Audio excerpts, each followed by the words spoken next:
Hello class 6, this is Ruchi and welcome back to this channel। बच्चे आज इस video में हम देखेंगे अपना हिंदी बुक का चैप्टर नंबर 8 जो कि है सत्रिया और बिहू नृत्य। सत्रिया और बिहू नृत्य, ठीक है।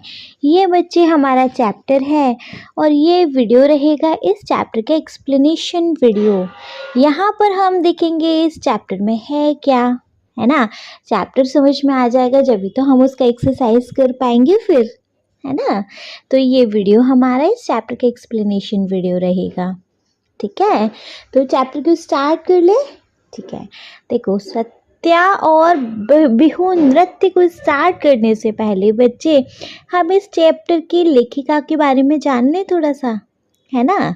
देखो इस चैप्टर की लेखिका है बच्चे जया मेहता और इसको अनुवादक हैं इस चैप्टर के शिवेंद्र कुमार सिंह। इस चैप्टर की लेखिका है जया मेहता और इस चैप्टर के अनुवादक हैं शिवेंद्र कुमार सिंह, ठीक है जी। चलिए चैप्टर की लेखिका से परिचय करेंगे। जया मेहता एक नृत्यांगना है। नृत्यांगना बच्चे एक डांसर हैं, ठीक है। लेखिका है, शिक्षिका हैं। जो जया मेहता हैं वो एक डांसर भी हैं, लेखिका भी हैं और शिक्षिका भी हैं और आप जैसे बच्चों के मित्र भी हैं, ठीक है। इसलिए तो वे इतनी सरलता से आपके लिए भारतीय नृत्यों की सुंदरता, बच्चे नृत्य होता है डांस, है ना।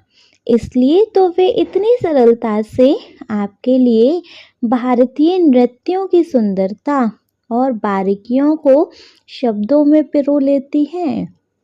इनका जन्म 1977 में हुआ। यह पाठ उनकी भारतीय नृत्यों से जुड़ी एक पुस्तक नृत्य कथा से लिया गया है। मतलब यह जो चैप्टर है बच्चे उनकी किताब है, लेखिका की किताब का नाम है नृत्य कथा।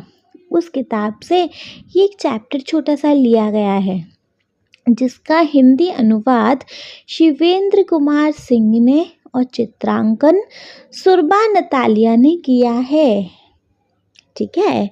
जया मेहता स्वयं भी ओडिसी नृत्य में पारंगत हैं और कई वर्षों से देश विदेश में नृत्य प्रस्तुतियां दे रही हैं, ठीक है।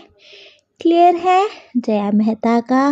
बच्चे आपको एक थोड़ा सा फोटो भी दिखाई दे रहा है, तो ये हमारी जया मेहता हैं और ये जो चैप्टर है उनकी किताब का एक छोटा सा चैप्टर है, उनकी किताब का एक छोटा सा पेज है, आप ऐसा समझ लो, है ना। ये किसी और भाषा में है लेकिन आपको हिंदी में अनुवाद करके किसने दिया है, शिवेंद्र कुमार सिंह जी ने, ठीक है। तो वंश लेखिका से परिचय को हम रीड करेंगे। जया मेहता एक नृत्यांगना है, लेखिका है, शिक्षिका है और आप जैसे बच्चों की मित्र भी हैं। इसलिए तो वे इतनी सरलता से आपके लिए भारतीय नृत्यों की सुंदरता और बारीकियों को शब्दों में पिरो लेती हैं। इनका जन्म 1977 में हुआ। यह पाठ उनकी भारतीय नृत्यों से जुड़ी एक पुस्तक नृत्य कथा से लिया गया है जिसका हिंदी अनुवाद शिवेंद्र कुमार सिंह ने और चित्रांकन सुरबा नतालिया ने किया है। जया मेहता स्वयं भी ओडिसी नृत्य में पारंगत हैं और कई वर्षों से देश विदेश में नृत्य प्रस्तुतियां दे रही हैं, ठीक है। इनके बारे में जान लिया। अब क्योंकि इनके बारे में जान लिया है तो चैप्टर पे आ जाए, है ना। जैसे कि हमने चैप्टर देख ही लिया। चैप्टर का टाइटल सत्रिया और बिहू नृत्य, ठीक है। तो सबसे पहले हमारे पास एक येलो कलर का बॉक्स है, उसको हम रीड करेंगे। देखो भारत एक विशाल देश है, बहुत बड़ा देश है। इसकी रंग बिरंगी, सुंदर, प्राचीन और जीवन से भरी संस्कृति पूरी दुनिया में अनोखी है। भारत के प्रत्येक स्थान का नृत्य, संगीत, कला, खान पान, भाषा, पहनावा, रहन सहन के तरीके, सब कुछ इतना मोहक, इतना अट्रैक्टिव है। दैट मीन्स इतना मोहक है मतलब इतना अट्रैक्टिव है, मतलब मन को मोह लेने वाला है कि पूरी दुनिया से लोग भारत की ओर खिंचे चले आते हैं। हमारे भारत में देखो बहुत सारे तरीके की तो भाषाएं बोली जाती हैं, बहुत सारे तरीके के लोग रहते हैं। वो सबसे बड़ी एक बात है कि भारत में सब लोग मिलजुल कर रहते हैं, है ना। तो ये सबसे बड़ी बात है इस चीज़ की। तो इस पाठ में भी एक परिवार एक दूसरे देश से भारत में आया है। इस पाठ में हमने क्या देखेंगे कि एक परिवार है जो दूसरे देश से भारत में आया है। आइए पढ़ते हैं कि वे कौन है, भारत में कहाँ आए हैं, मतलब किस लिए आए हैं और क्यों आए हैं। ठीक है, तो बच्चे हमने इस येलो बॉक्स में देखा कि हमें पता है कि भारत एक बहुत बड़ा देश है। इसकी रंग बिरंगी, सुंदर, प्राचीन और जीवन से भरी संस्कृति पूरी दुनिया में अनोखी है, निराली है। भारत के प्रत्येक स्थान का नृत्य, संगीत, कला, खान पान, भाषा, पहनावा, रहन सहन के तरीके, सब कुछ इतना मोहक है कि पूरी दुनिया से लोग भारत की ओर खिंचे चले आते हैं। इस पाठ में भी एक परिवार एक दूसरे देश से भारत में आया है। आइए पढ़ते हैं कि वे कौन है, भारत में कहाँ आए हैं और क्यों आए हैं। ठीक है, पढ़ा जाए। चलिए पढ़ेंगे। तो देखो, एंजेला लंदन के जाने माने इलाके कैंजिंगटन में रहती थी। उसका स्कूल घर से दूर नहीं था, उसका कोई सगा भाई भी नहीं था। उसे जेम्स और कीरा नाम के दोस्तों के साथ समय बिताना पसंद था। किसको जी? एंजेला को, है ना। वे सब आपस में मिलकर कई काल्पनिक खेल खेला करते थे। काल्पनिक होता है बच्चे इमेजिनेशन गेम, लाइक जैसे कि कोई कुछ बन जाता है। लेट सपोज जैसे कोई एक डॉक्टर बन गया, कोई एक पेशेंट बन गया, या कोई एक टीचर बन गया, मतलब इस तरीके के कोई काल्पनिक खेल खेला करते थे।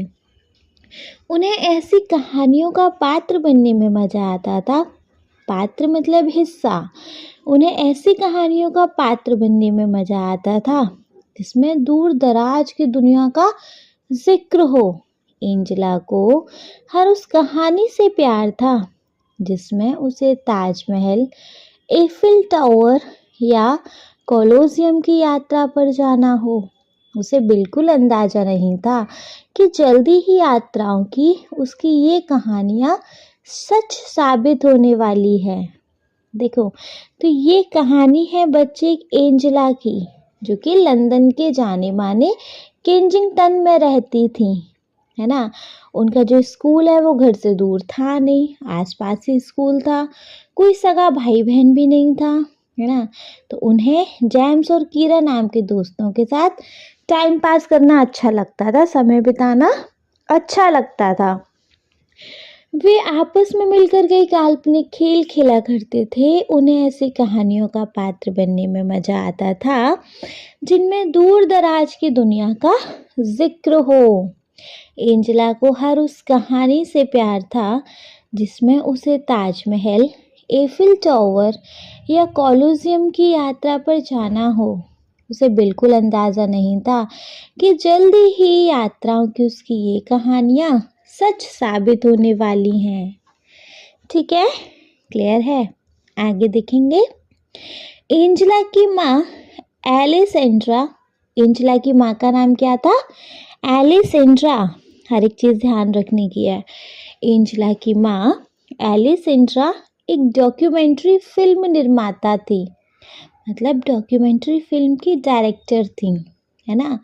उन्हें लंदन के ब्रिटिश अकादमी से असम की नृत्य परंपरा पर एक डॉक्यूमेंट्री बनाने के लिए वित्तीय मदद दी गई थी।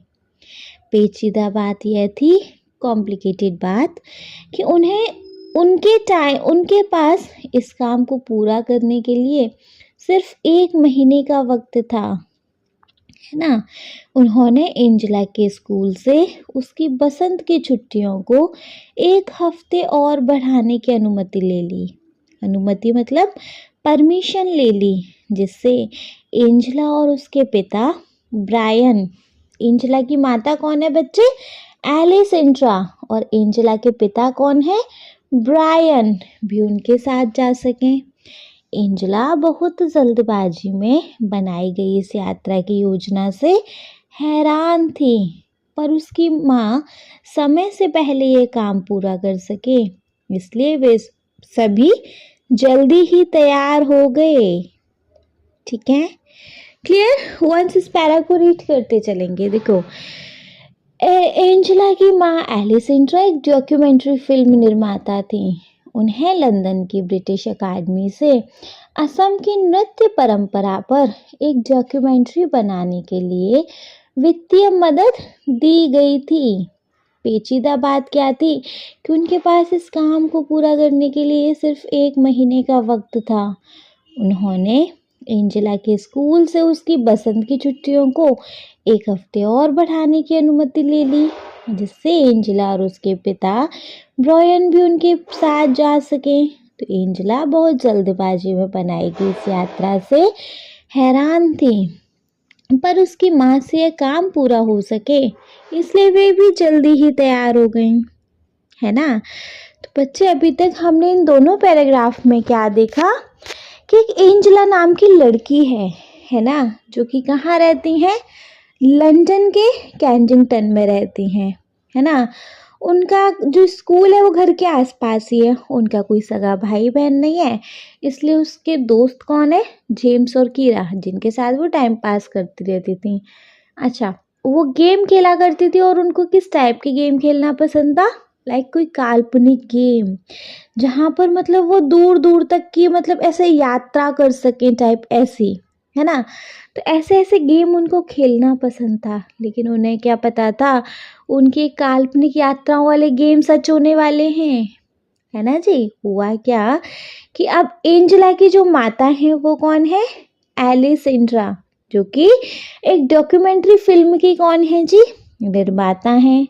अब उनको काम दिया गया एक नृत्य परंपरा पर एक डॉक्यूमेंट्री बनाने के लिए, और परेशानी की बात थोड़ी सी ये थी कि वो डॉक्यूमेंट्री फिल्म को 1 महीने में ही पूरा करना था, है ना। अब 1 महीने में पूरा करना था, तो अब उनके पास इतना टाइम नहीं था, तो इसलिए उन्होंने क्या किया कि एंजेला के स्कूल में बात करी और 1 महीने मतलब थोड़े से दिन की और छुट्टी बढ़वा ली। एंजेला के पिता ब्रायन भी उनके साथ जा सकें, तो मतलब उन्होंने ऐसा कुछ मैनेजमेंट कर लिया कि वो अपनी बच्ची और अपने हस्बैंड को लेकर जा सकें। ठीक है, और वो दोनों रेडी इसलिए हो गए कि जी उनका काम हो सके, उनकी माँ का, एंजेला का। ठीक है, तो आगे देखेंगे अब हम। जब तक एंजेला को समझ पाती, तब तक वह लंदन से नई दिल्ली होते हुए गुवाहाटी की उड़ान पर थी। मैं फ्लाइट गए थे। जब तक एंजेला को कुछ समझ आता, तब तक क्या हुआ, तो वो लंदन से नई दिल्ली होते हुए कहाँ पर थे? गुवाहाटी पर थे। यात्रा के दौरान माँ ने एंजेला को असम की खूबसूरती के बारे में कुछ बातें बताई, है ना। असम भारत के उत्तर पूर्वी क्षेत्र में है, जिसे अपने वन्य जीवन, रेशम और चाय के बागानों के लिए जाना जाता है। इसके साथ असम में नृत्य की एक समृद्ध परंपरा है। असम में नृत्य की एक समृद्ध रिवाज है टाइप, है ना। एलिसेंड्रा की डॉक्यूमेंट्री के केंद्र में असम के जनजीवन में नृत्य के महत्व को तलाशना था।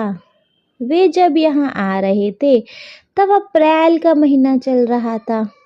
असम में यह नए साल का वक्त होता है, अप्रैल का टाइम, है ना। बसंत आने की खुशी में वे सभी एक त्योहार मनाते हैं जिसे बिहू कहा जाता है। असम में जो त्योहार मनाया जाता है बच्चे, उसका क्या नाम है? बिहू नाम है, ठीक है। एंजेला उसी रात इसे देखने जाने वाली थी। ये जो बिहू का जो त्योहार है इसी को देखने जाने वाली थी, ठीक है। ये पैराग्राफ क्लियर है। चलिए वंस रीड करते जाएंगे। देखो, जब तक एंजेला कुछ समझ पाती तब तक वह लंदन से नई दिल्ली होते हुए गुवाहाटी की उड़ान पर थी। यात्रा के दौरान माँ ने एंजेला को असम की खूबसूरती के बारे में कुछ बातें बताईं। असम भारत के उत्तर पूर्वी क्षेत्र में है, जिसे अपने वन्य जीवन, रेशम और चाय के बागानों के लिए जाना जाता है। इसके साथ असम में नृत्य की एक श्रमद्ध परंपरा है, ठीक है।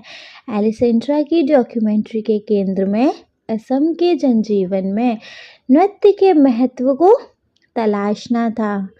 जब वे यहाँ आ रहे थे तब अप्रैल का महीना चल रहा था और असम में इस नए साल का वक्त होता है अप्रैल का टाइम, ठीक है।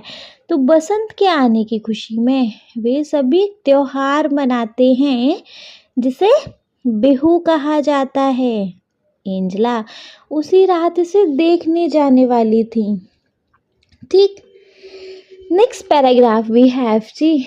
गुवाहाटी के एक होटल में सामान्य होने के बाद भी वे उसी शाम पास के गांव मलंग में गए।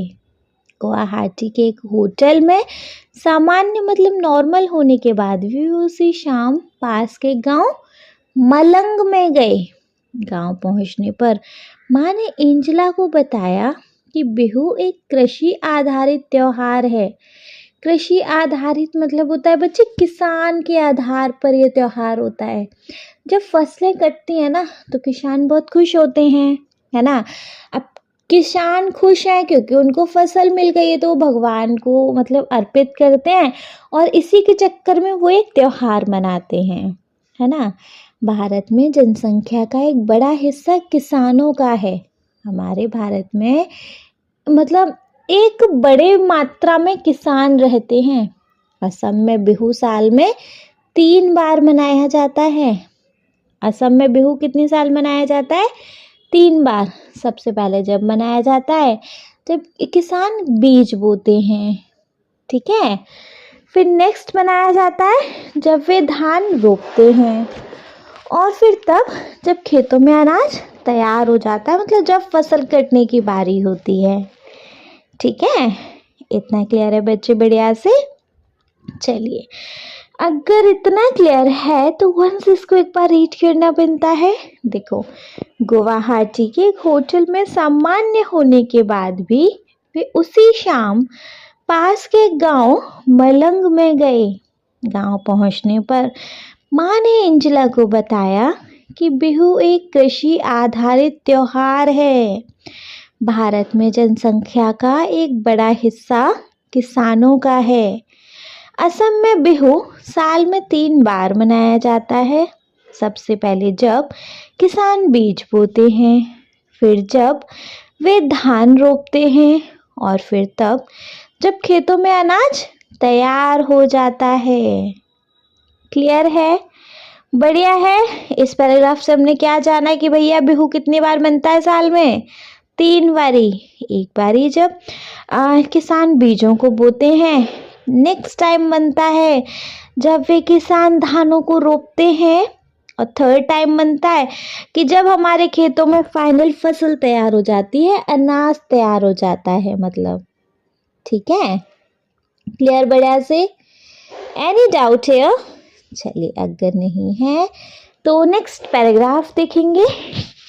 एंजेला कार से उतरी। वहां आसपास उत्सव जैसा मतलब त्योहार जैसा माहौल देखकर वह हतप्रभ थी। हतप्रभ थोड़ी अचंभी टाइप, है ना। वहां एक बड़े से बरगद के पेड़ के नीचे मंच बनाया गया था। वह जंगल लोगों से भरा हुआ था, ठीक है। एंजेला ने एक पेड़ के नीचे एक साथ इतने लोगों को पहले कभी नहीं देखा था। एंजेला ये सारी चीज़ें फर्स्ट टाइम देख रही थी, ठीक है। कहाँ गया जी? हाँ, वहाँ खुले आसमान के नीचे लोगों के बीच बैठकर उन्हें ऐसा लग रहा था जैसे वह आश्चर्यजनक रूप से किसी टाइम मशीन में आकर बैठ गई हूँ। मतलब उनको बड़ा अच्छा टाइप लग रहा था। ये क्या उस वक्त किसी सपने की दुनिया में थी। उन्होंने इतने सारे लोगों को एक साथ मतलब शायद फर्स्ट टाइम ही देखा था, क्योंकि वो अपने फ्रेंड के साथ ही खेलती रहती थी, है ना। नेक्स्ट है, वह मंत्र मुग्ध होकर वहाँ लड़के लड़कियों को बसंत ऋतु के आगमन पर नृत्य करते देख रही थी। मतलब वो मतलब बड़े खुशी एक्साइटमेंट में वहाँ पे लड़के लड़कियों को बसंत ऋतु के आने पर, आगमन मतलब आने पर उनको नृत्य करते देख रही थी, मतलब डांस करते देख रही थी। ठीक है। नेक्स्ट है, एंजेला ने इस बात पर ध्यान दिया कि लड़कों ने वाद्य यंत्र ले रखे हैं। मतलब एंजेला ने किस बात पे ध्यान दिया कि लड़कों ने वाद्य यंत्र ले रखे हैं और लड़कियों ने लाल और बादामी रंग की गहरी डिजाइन वाली खूबसूरत पोशाक पहन रखी है। क्या चीज नोटिस कर रही थी कि लड़कों के हाथों में तो वाद्य यंत्र है और लड़कियां लाल और बादामी रंग की गहरी डिजाइन वाली खूबसूरत पोशाक पहनी हुई हैं। ठीक है। नेक्स्ट है। हाँ जी, वे सभी काफी रंगीन और मस्त लग रहे थे। उनका हिलता डुलता शरीर, हाथ पैर की हलचल से समझ आ रहा था कि वे मौज मस्ती के नृत्य में खोए हुए हैं। ठीक है।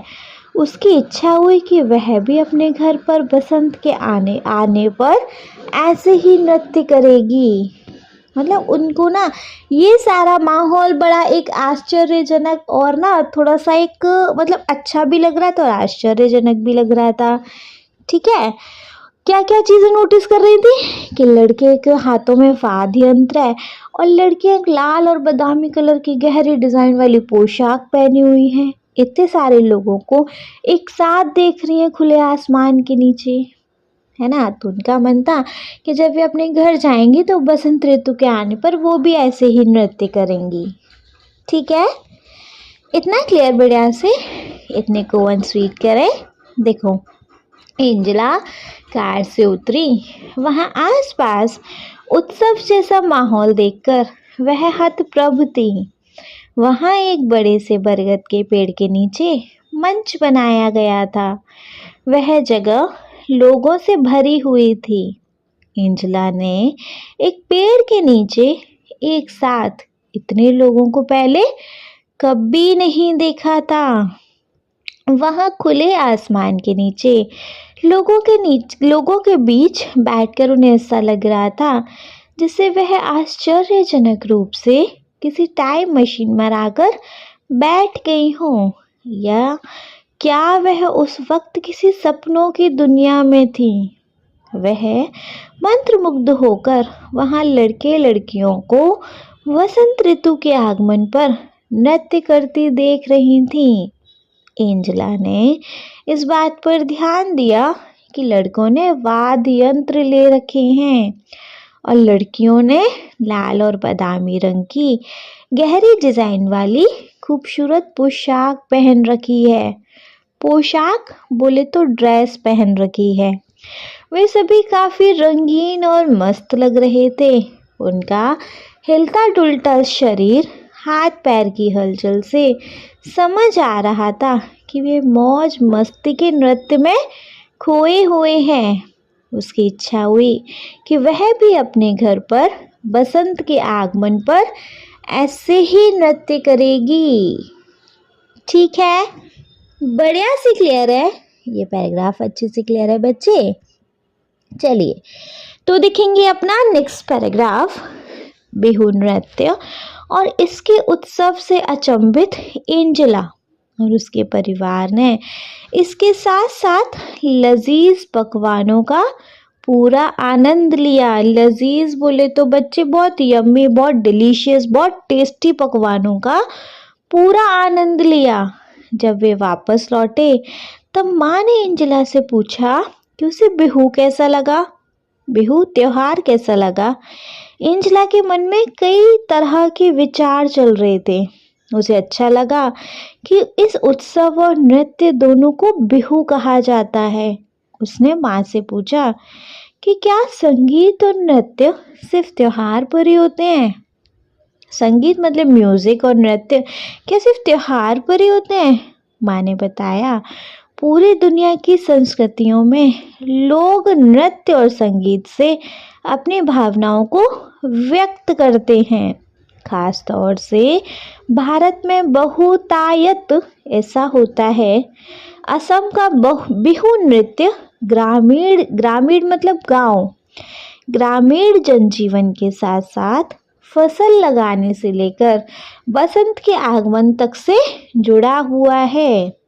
माँ ने क्या बताया कि जो असम का बिहू नृत्य है ना, गांव के जनजीवन के साथ साथ फसल लगाने से लेकर बसंत के आगमन तक से जुड़ा हुआ है। ठीक है, इतना क्लियर है? नहीं, बढ़िया से क्लियर है? वंस रीड करके आएंगे देन। देखो, बिहू नृत्य और इसके उत्सव से अचंभित एंजेला और उसके परिवार ने इसके साथ साथ लजीज पकवानों का पूरा आनंद लिया। ठीक है, जब वे वापस लौटे तो माँ ने एंजेला से पूछा कि उसे बिहू कैसा लगा। तो एंजेला के मन में कई तरह के विचार चल रहे थे। उसे अच्छा लगा कि इस उत्सव और नृत्य दोनों को बिहू कहा जाता है। उसने माँ से पूछा कि क्या संगीत और नृत्य सिर्फ त्योहार पर ही होते हैं? माँ ने बताया, पूरी दुनिया की संस्कृतियों में लोग नृत्य और संगीत से अपनी भावनाओं को व्यक्त करते हैं। खास तौर से भारत में बहुतायत ऐसा होता है कि असम का बिहू नृत्य ग्रामीण जनजीवन के साथ साथ फसल लगाने से लेकर वसंत के आगमन तक जुड़ा हुआ है। ठीक, इतना बढ़िया से क्लियर? ठीक है, नेक्स्ट पैराग्राफ पर आ जाइए बच्चे। देखो, एंजेला की माँ अगले दिन कुछ डॉक्यूमेंट्री के तथ्य जुटाने और साक्षात्कार में व्यस्त रहीं। साक्षात्कार बच्चे, इंटरव्यू में व्यस्त रहीं। एंजेला ने काफ़ी सारी बातों पर दूर से ही गौर किया। उसने महसूस किया कि लंदन के जीवन से यहाँ सब कुछ कितना अलग था, है ना? जाहिर सी बात है, बिल्कुल होगा। कहाँ लंदन का मतलब रहन सहन और कहाँ हमारे भारत का, है ना? उसने अपनी माँ पर गर्व हुआ। वे एक वैज्ञानिक कहानीकार की तरह हैं। साइंसिस्ट, वैज्ञानिक मतलब साइंसिस्ट कहानीकार की तरह हैं, जो अपनी फिल्मों के द्वारा बहुत सी चीज़ें एक साथ दिखाती हैं। ठीक है, पैराग्राफ रीड करेंगे। देखो, एंजेला की माँ अगले कुछ दिन डॉक्यूमेंट्री के तथ्य जुटाने और साक्षात्कार लेने में व्यस्त रहीं। एंजेला ने काफ़ी सारी बातों पर दूर से ही गौर किया। उसने महसूस किया कि लंदन के जीवन से यहाँ सब कुछ कितना अलग था। उसे अपनी माँ पर गर्व हुआ। वे एक वैज्ञानिक कहानीकार की तरह हैं, जो अपनी फिल्मों के द्वारा बहुत सी चीज़ें एक साथ दिखाते हैं। ठीक है, क्या होता है फिल्मों में बहुत सी चीज़ें, मतलब बहुत सारी चीज़ें इकट्ठी करके एक साथ दिखाई दी जाती है ना, ऐसे ही लाइक। ठीक है, इतना क्लियर बढ़िया से? चलिए आगे देखेंगे। देखो, आगे है बच्चे, अगले दिन वे उत्तरी असम की तरफ रवाना हुए, जहां सभी सत्रों अर्थात मठों की पीठ है। जहां पर क्या है उत्तरी असम में? सारे मठों की पीठ है। वे सभी एक सत्र के पास रहने के लिए जाने वाले थे और सत्रीय नृत्य का फिल्मांकन करने वाले थे। जब वे दक्षिणा पत्र पहुंचे तब वहां उनकी मुलाकात रीना सेन से हुई। कहाँ पर हुई थी? जब वे दक्षिणा पत्र पहुंचे तब वहां उनकी मुलाकात रीना सेन से हुई, जो असम की एक जानी मानी लेखिका है। कौन? रीना सेन। उस हफ्ते उन लोगों को रीना सेन के घर पर ही रुकना था, पूरा हफ्ते। रीना आंटी की एक बिटिया थी, अन्नू। अन्नू और एंजेला ने तुरंत एक दूसरे की तरफ देखा। उन दोनों की ही उम्र 10 साल थी। दोनों ने अंग्रेजी में बातचीत शुरू की। अन्नू ने एंजेला को कुछ असमिया शब्द भी सिखाए, जो असम में बोले जाते हैं उनको, है ना। एंजेला को अन्नू के खिलौने बहुत अच्छे लगे, जो थोड़े अलग तरह के थे, जो कि लंदन में ऐसे नहीं होते थे, है ना। गुड़िया लकड़ी के खिलौने और नारियल की जटा से बने घर। कितने अनोखे खिलौने! उसने लंदन में ऐसे खिलौने कभी नहीं देखे थे। अन्नू का पसंदीदा खिलौना लकड़ी का बना तीर कमान था, है ना। अन्नू का जो फेवरेट खिलौना था वो क्या था जी? लकड़ी का बना तीर कमान, जिसे लेकर उसे राम बनना बहुत अच्छा लग रहा था। किसको? एंजेला को।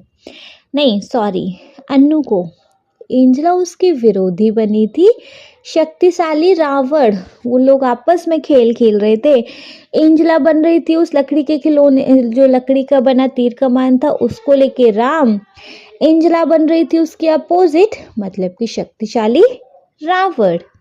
वे एक साथ खेल रहे थे। उस कूद फांद और लड़ाई का कोई अंत नहीं था। उस कूद फांद और लड़ाई का कोई अंत नहीं था। ठीक है, इतना क्लियर। अब उसको यहाँ एक फ्रेंड मिल गई है इस पैराग्राफ में। देखेंगे वंस अगेन, इस पैराग्राफ को रीड करेंगे। देखो, अगले दिन वे उत्तरी असम की तरफ रवाना हुए, जहाँ सभी सत्रों अर्थात मठों की पीठ है। वे सभी एक सत्र के पास रहने के लिए जाने वाले थे और सत्रिय नृत्य का फिल्मांकन करने वाले थे।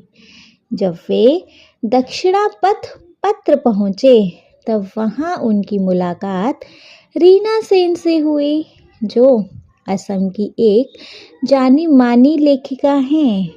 उस हफ्ते उन लोगों को रीना सेठ के घर पर ही रुकना था। रीना आंटी की एक बिटिया थी, अन्नू और एंजेला ने तुरंत एक दूसरे की तरफ देखा। उन दोनों की ही उम्र 10 साल थी। दोनों ने अंग्रेजी में बातचीत शुरू करी। अन्नू ने एंजेला को कुछ असमिया शब्द भी सिखाए। एंजेला को अन्नू के खिलौने बहुत अच्छे लगे, जो थोड़े अलग तरह के थे। गुड़िया लकड़ी के खिलौने और नारियल की जटा से बने घर। कितने अनोखे खिलौने! उसके लंदन में ऐसे खिलौने कभी नहीं देखे थे। अन्नू का पसंदीदा खिलौना लकड़ी का बना तीर कमान था, जिसे लेकर उसे राम बनना बहुत अच्छा लग रहा था। एंजेला उसकी विरोधी बनी थी, शक्तिशाली रावण। वे एक साथ खेल रहे थे।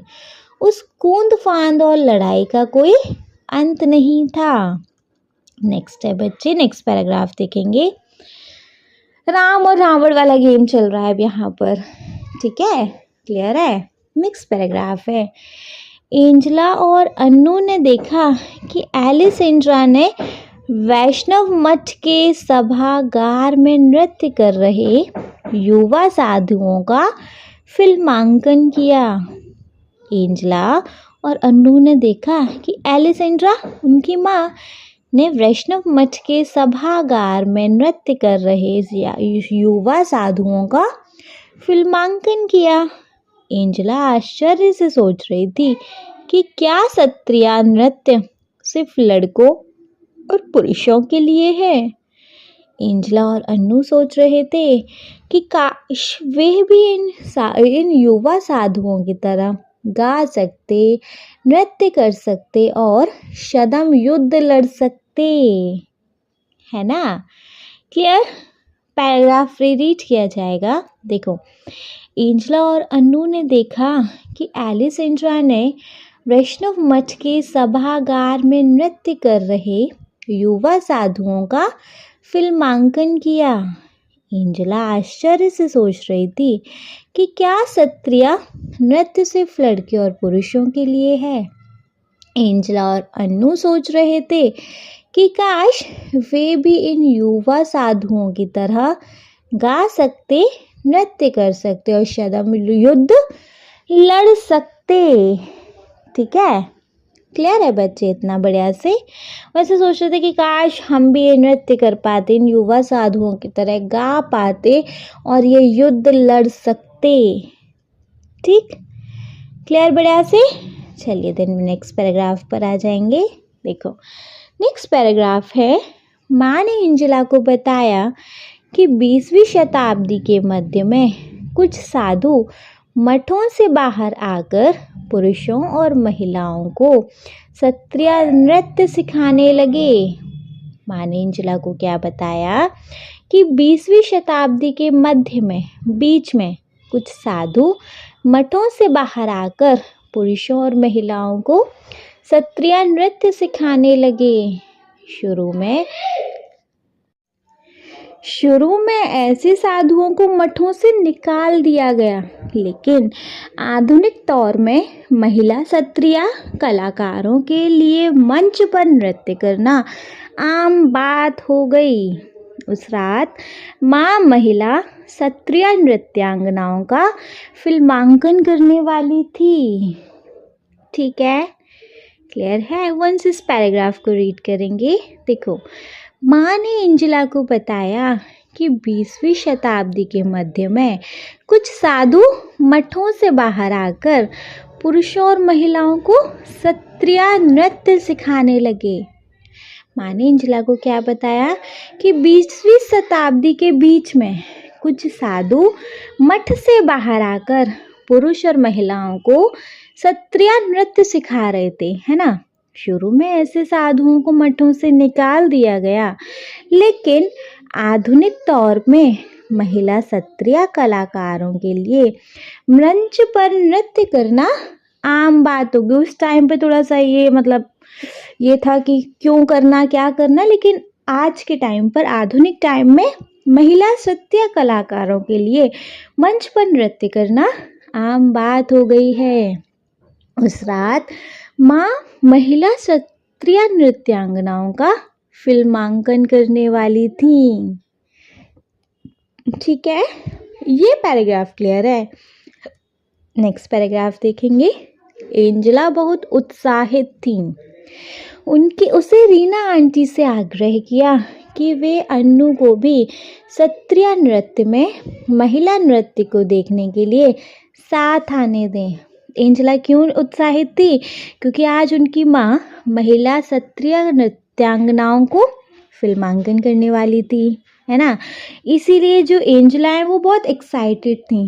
ठीक है, उसने रीना आंटी से क्या रिक्वेस्ट करी कि वे अन्नू को भी ये सब देखने के लिए साथ आने दें, है ना। आंटी ने स्वीकृति दे दी, परमिशन दे दी। उस रात अन्नू और एंजेला सत्रिय नृत्य देखने गए, जिसमें भगवान विष्णु के 2 द्वारपालों जय और विजयों की कहानी थी। पर्दा उठा और एंजेला ने देखा कि सफ़ेद पगड़ी नुमा टोपी में 2 महिलाएं नृत्य और नाटक की शैली में कमाल का अभिनय कर रही हैं। पर्दा उठने पे क्या देखा एंजेला ने कि पगड़ी नुमा टोपी में 2 महिलाएं नृत्य और नाटक की शैली में कमाल का अभिनय नाटक कर रही हैं। जैसे जैसे कहानी आगे बढ़ी, उन दोनों ने देखा कि किस तरह जय और विजय ने कई बड़े ऋषियों को भगवान विष्णु से मिलने नहीं दिया, क्योंकि उस वक्त भगवान विष्णु सो रहे थे। तो वे ऋषि नाराज हो गए। उन्होंने जय विजय को असुर बनने का श्राप दे दिया। भगवान विष्णु की नींद जब टूटी, तब उन्हें अपने द्वारपालों को बचाने के लिए आना पड़ा। द्वारपाल बच्चे जो गेट पर पहरा देते हैं, है ना, उन्होंने वचन दिया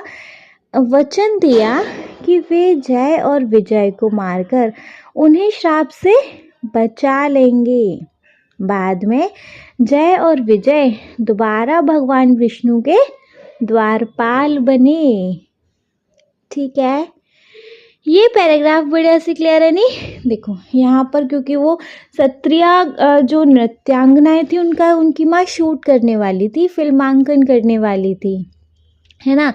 एंजला बड़ी एक्साइटेड, उसने रीना आंटी से रिक्वेस्ट करी कि वो अन्नू को भी आने दें साथ में। आंटी ने परमिशन दे दी, तो वो दोनों क्षत्रिय नृत्य देखने गए, जिसमें क्या हो रहा था, भगवान विष्णु के दो द्वारपाल जय विजय की कहानी थी, है ना। पर्दा उठने पे एंजला ने देखा कि दो औरतें पगड़ी नुमा टोपी पहनकर नाटक की शैली में कमाल का अभिनय कर रही हैं।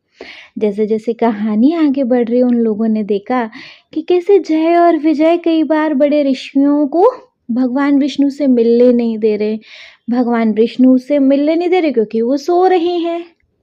भाई ऋषि नाराज हो गए, उन्होंने इस बात पे जय और विजय को असुर बनने का श्राप दे दिया। भगवान की जब नींद टूटी, उन्होंने सोचा ये तो असुर बन जाएंगे, राक्षस बन जाएंगे, फिर क्या करें।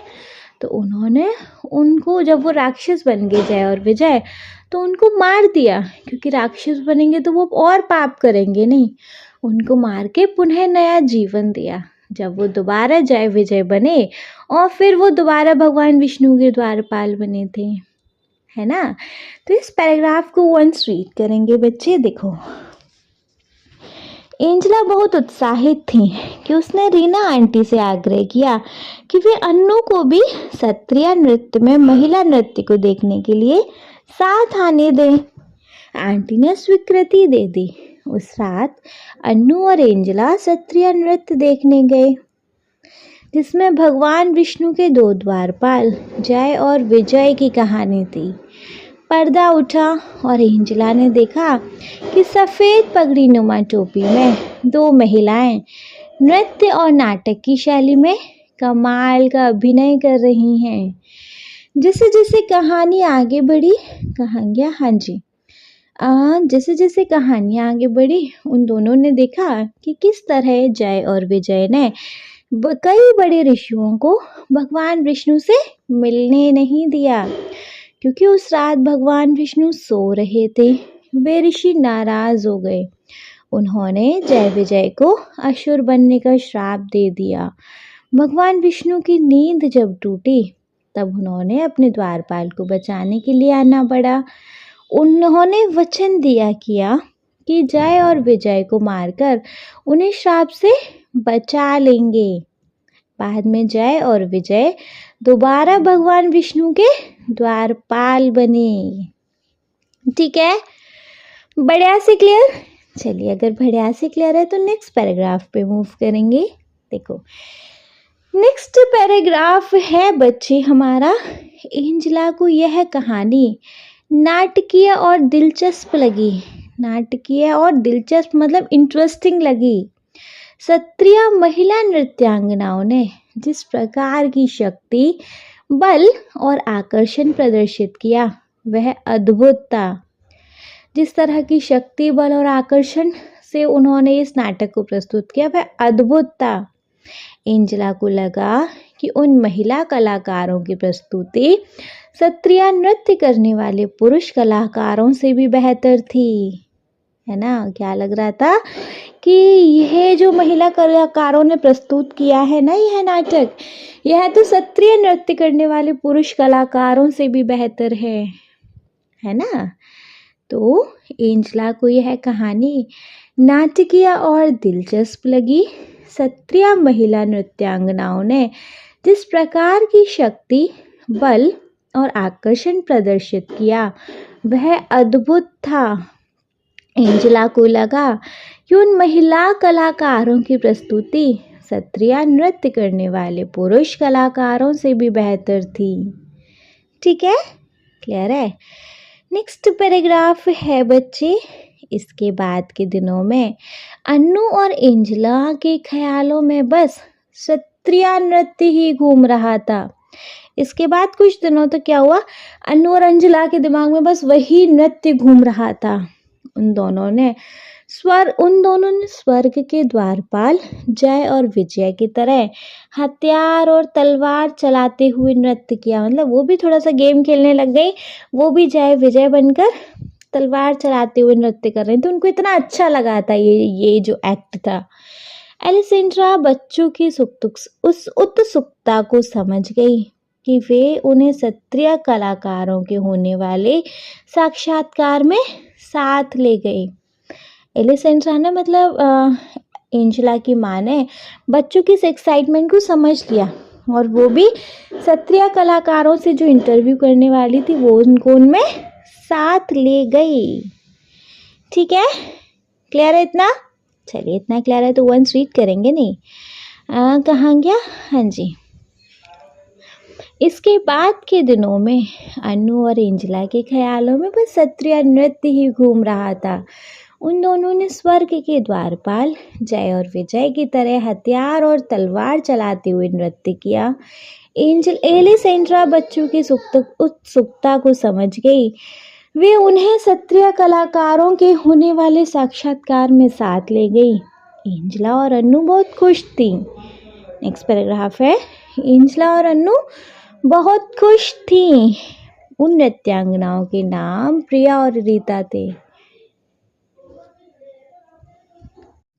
वे लड़कियों को क्षत्रिय और बिहू की कुछ खूबसूरत मुद्राएं और बारीकियां सिखा रही थीं।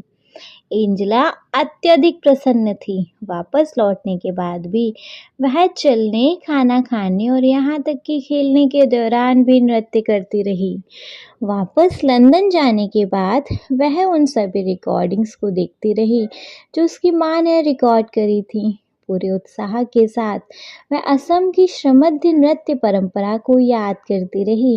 रंग बिरंगा क्षत्रिय और आनंदित करने वाला बिहू। ठीक है, लास्ट पैराग्राफ है, इसको भी देख लेंगे। माँ उसकी गहरी रुचि को समझ गई। उन्होंने पापा के साथ मिलकर एंजेला के लिए असमी नृत्य पर एक शानदार योजना तैयार की। एंजेला ने लंदन में अपनी कक्षा में स्वयं किए गए नृत्य के वीडियो रिकॉर्डिंग के साथ उसका प्रदर्शन किया।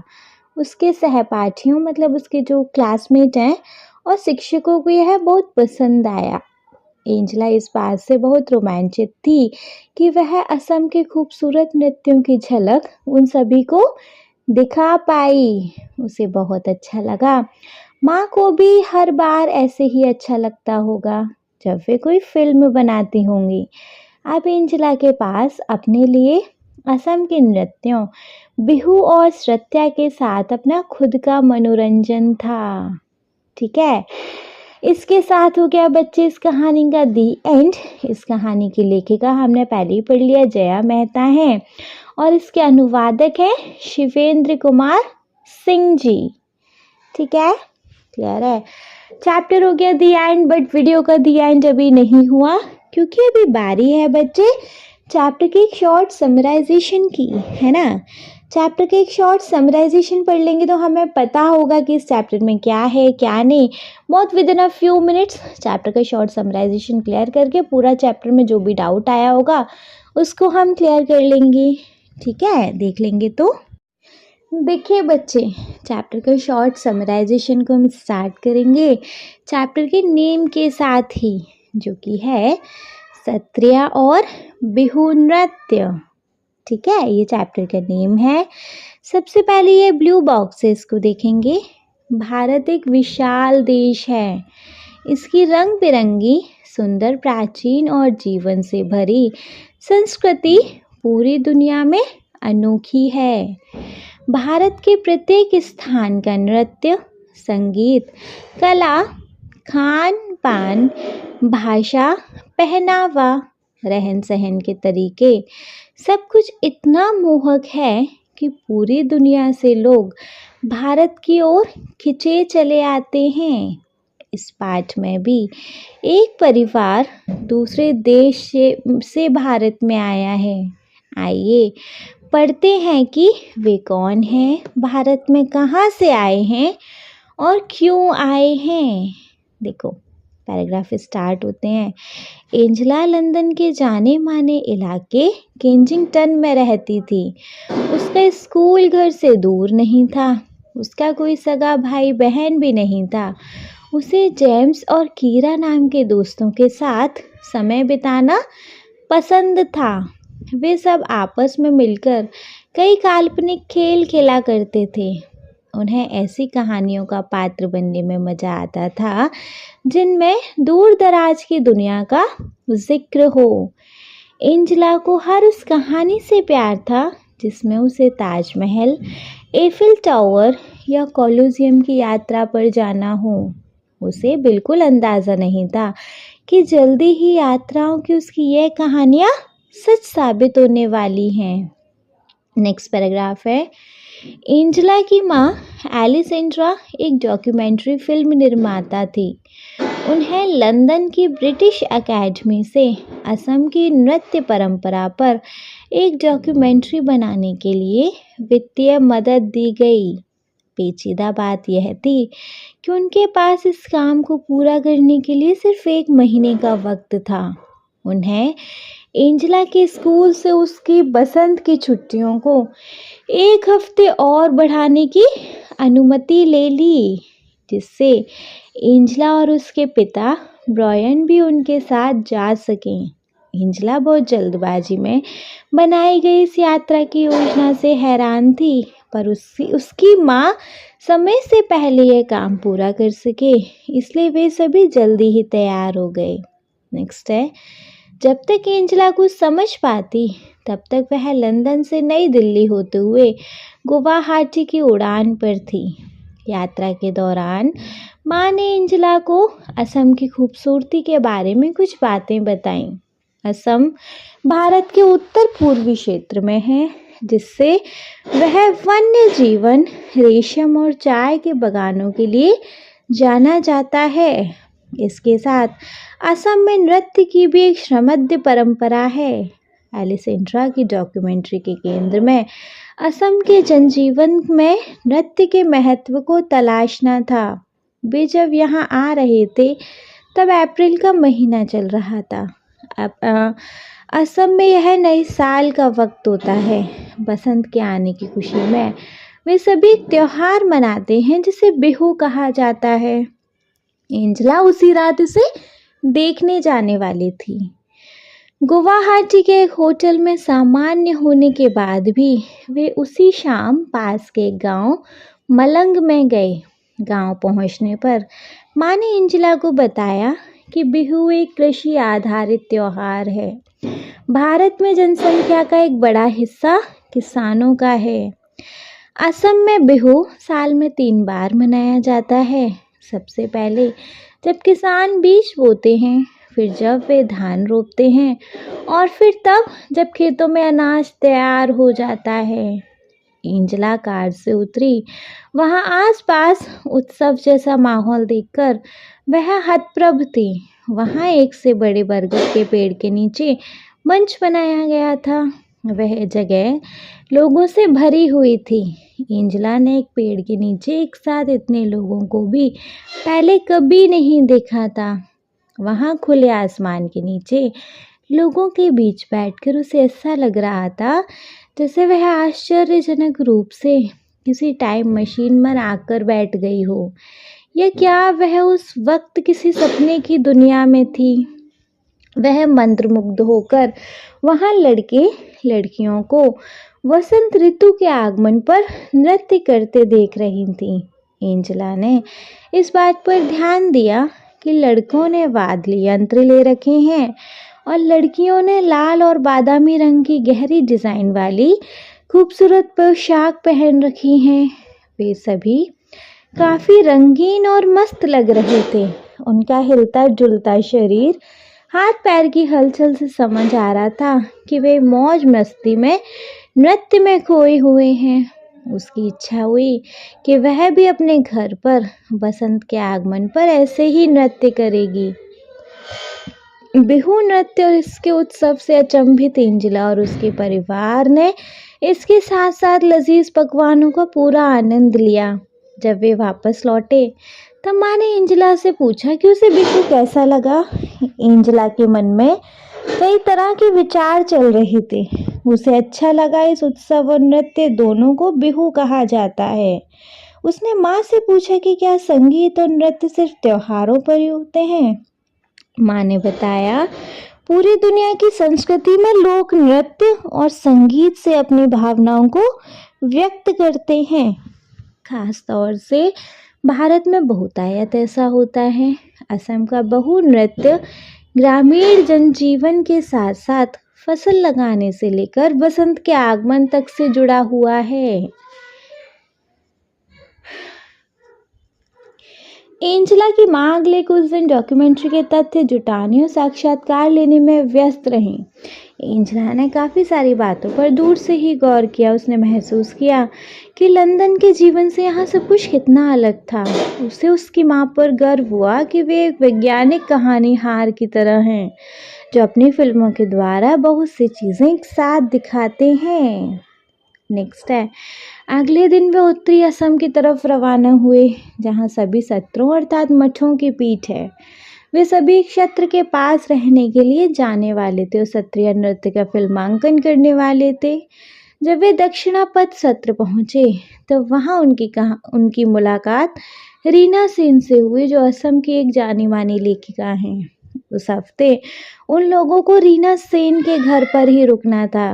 रीना आंटी की एक बिटिया थी, अन्नू और एंजेला ने तुरंत एक दूसरे की तरफ देखा। उन दोनों की ही उम्र 10 साल थी। दोनों ने अंग्रेजी में बातचीत शुरू की। अन्नू ने एंजेला को कुछ असमिया शब्द भी सिखाए। एंजेला को अन्नू के खिलौने बहुत अच्छे लगे जो थोड़े अलग तरह के थे।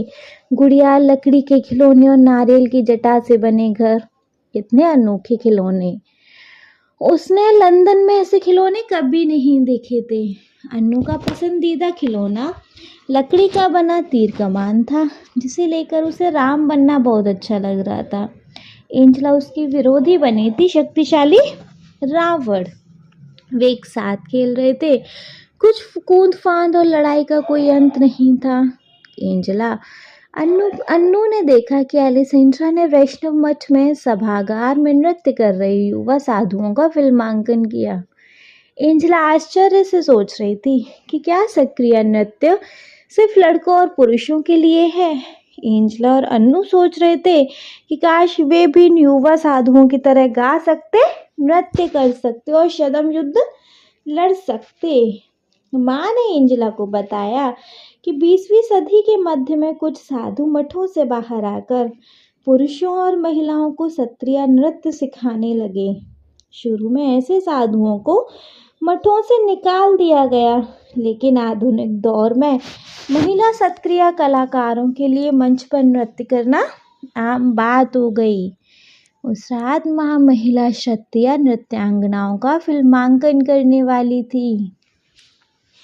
एंजेला बहुत उत्साहित थी। उसने रीना आंटी से आग्रह किया कि वे अन्नू को भी सत्रीय नृत्य में महिला नृत्य को देखने के लिए साथ आने दें। आंटी ने स्वीकृति दे दी। उस रात अन्नू और एंजेला सत्रीय नृत्य देखने गए जिसमें भगवान विष्णु के 2 द्वारपालों जय विजय की कहानी थी। पर्दा उठा और एंजेला ने देखा कि सफ़ेद पगड़ी नुमा टोपी में 2 महिलाएं नृत्य और नाटक की शैली में कमाल का अभिनय कर रही हैं। जैसे जैसे कहानी आगे बढ़ी उन दोनों ने देखा कि किस तरह जय और विजय ने कई बड़े ऋषियों को भगवान विष्णु से मिलने नहीं दिया क्योंकि उस वक्त भगवान विष्णु सो रहे थे। वे ऋषि नाराज हो गए। उन्होंने जय विजय को असुर बनने का श्राप दे दिया। भगवान विष्णु की नींद टूटी जब उन्होंने अपने द्वारपालों को बचाने के लिए आना पड़ा। उन्होंने वचन दिया कि जय और विजय को मारकर उन्हें श्राप से बचा लेंगे। बाद में जय और विजय दोबारा भगवान विष्णु के द्वारपाल बने। एंजेला को यह कहानी नाटकीय और दिलचस्प लगी। क्षत्रिय महिला नृत्यांगनाओं ने जिस प्रकार की शक्ति, बल और आकर्षण प्रदर्शित किया वह अद्भुत था। एंजेला को लगा कि उन महिला कलाकारों की प्रस्तुति क्षत्रिय नृत्य करने वाले पुरुष कलाकारों से भी बेहतर थी। इसके बाद के दिनों में अन्नू और एंजेला के ख्यालों में वह क्षत्रिय नृत्य ही घूम रहा था। उन दोनों ने स्वर्ग के द्वारपाल जय विजय की तरह हथियार और तलवार चलाते हुए नृत्य किया। एलिसेंड्रा बच्चों की इस उत्सुकता को समझ गई। वह उन्हें क्षत्रिय कलाकारों में होने वाले साक्षात्कार में ले गई। एंजेला और अन्नू बहुत खुश थे। उन नृत्यांगनाओं के नाम प्रिया और रीता थे। वे लड़कियों को क्षत्रिय और बिहू की कुछ खूबसूरत मुद्राएं और बारीकियों से सिखा रही थीं। एंजेला अत्यधिक प्रसन्न थी। वापस लौटने के बाद भी वह चलने, खाना खाने और यहाँ तक कि खेलने के दौरान भी नृत्य करती रही। वापस लंदन जाने के बाद वह उन सब रिकॉर्डिंग्स को देखती रही जो उसकी माँ ने रिकॉर्ड करी थी। पूरे उत्साह के साथ वह असम की श्रमद्ध नृत्य परंपराओं को याद करती रही। रंग बिरंगा, श्रुतिय और आनंदित करने वाला बिहू। माँ उसकी गहरी रुचि को समझ गई। उन्होंने पापा के साथ मिलकर एंजेला के लिए असमी नृत्य पर एक शानदार योजना तैयार की। एंजेला ने लंदन में अपनी कक्षा में स्वयं किए गए नृत्य की वीडियो रिकॉर्डिंग के साथ उसका प्रदर्शन किया। उसके सहपाठियों शिक्षकों को यह बहुत पसंद आया। एंजेला इस बात से बहुत रोमांचित थी कि असम के खूबसूरत नृत्यों की झलक उन सभी को दिखा पाई। उसे बहुत अच्छा लग रहा था। माँ को भी हर बार ऐसे ही लगता रहा होगा जब वे कोई फिल्म बनाती होंगी। अब एंजेला के पास अपने लिए असमों के नृत्यों, बिहू और सत्रियों के साथ अपना खुद का मनोरंजन था। ठीक है जी बच्चे, ये था हमारे इस चैप्टर का शॉर्ट समराइजेशन भी क्लियर हो गया। मतलब हमारा ये चैप्टर का एक्सप्लेनेशन क्लियर है। नेक्स्ट वीडियो में देखेंगे हम इस चैप्टर के एक्सरसाइज। आई होप बच्चे अगर ये वीडियो आपको अच्छे से क्लियर हो गई हो तो आप इस वीडियो को एक लाइक करेंगे, चैनल को सब्सक्राइब तो ज़रूर ही करेंगे और आपके जिन फ्रेंड्स के लिए वीडियो हेल्पफुल रहेगी उनको इस वीडियो को उठा के शेयर करेंगे आप। Okay, thank you so much.